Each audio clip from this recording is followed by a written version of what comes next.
Avtomobilsozlik sanoati taraqqiyoti bugun nafaqat texnologiya, balki kadrlar salohiyatini to'g'ri va zamon talablari asosida boshqarishga ham tayanadi. Shuning uchun ham ilg'or fikrlaydigan, faol yondashuvga ega HR xodimlari tarmoq rivojining muhim harakatlantiruvchi kuchiga aylanmoqda. UzAvto Motors Powertrain zavodida o'tkazilgan o'quv mashg'ulotlari maqsadi ham aynan UzAvto sanoat aksiyadorlik jamiyati va uning tarkibiga kiruvchi ishonchli boshqaruvidagi hamda avtomobilsozlik sohasiga taalluqli korxonalar HR tizimlarini takomillashtirish, hamkorlikning yangi yo'nalishlarini muhokama qilish, tajriba almashish, zamonaviy tajribalarni qo'llash hamda korporativ madaniyatni rivojlantirishga qaratilgan. Tadbir ishtirokchilari sohada HR faoliyatini takomillashtirishga qaratilgan samarali va zamonaviy yondashuvlarni ish jarayoniga joriy etish, ilg'or tajribalarni o'rganish va kasbiy ko'nikmalarni rivojlantirish imkoniyatiga ega bo'ldilar.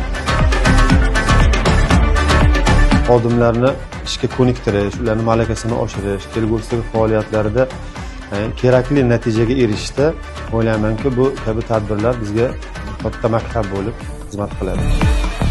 Konferensiya davomida avtomobilsozlik tarmog'ida HR yo'nalishida amalga oshirilayotgan ishlar, amaldagi loyihalar hamda sohadagi yangiliklar haqida batafsil ma'lumotlar taqdim etildi. Shuningdek, UzAvto akademiyasida amalga oshirilayotgan o'quv dasturlari, loyihalar va malaka oshirish tizimlari yuzasidan taqdimotlar o'tkazildi. Ishtirokchilarga ilg'or muhandislik maktablari faoliyati bilan yaqindan tanishish imkoniyati yaratildi. Bu kabi konferensiyalarning o'tkazilishi avvalambor mehnat munosabatlarini yaxshilashga, turli xil savollarga to'g'ri javob topishga, to'g'ri yondashishga ko'mak beradi.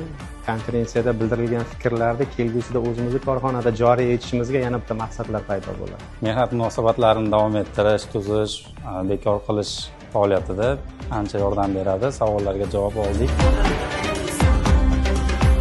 Bu kabi konferensiyalar UzAvto sanoat tizimidagi barcha korxonalarda bo'ladigan har xil holatlarni, xodimlar bilan bo'lgan muammolar yoki savollarni birgalikda yechishga katta yordam beradi deb o'ylayman. Konferensiya doirasida mehnat kodeksiga kiritilgan o'zgartirishlar, mehnat munosabatlariga oid dolzarb masalalar bo'yicha fikrlar almashildi. Tadbir HR mutaxassislari tomonidan samarali muloqot maydoni, tajriba almashish platformasi va tarmoqda xodimlar salohiyatini rivojlantirishga xizmat qiluvchi muhim tashabbus sifatida e'tirof etildi.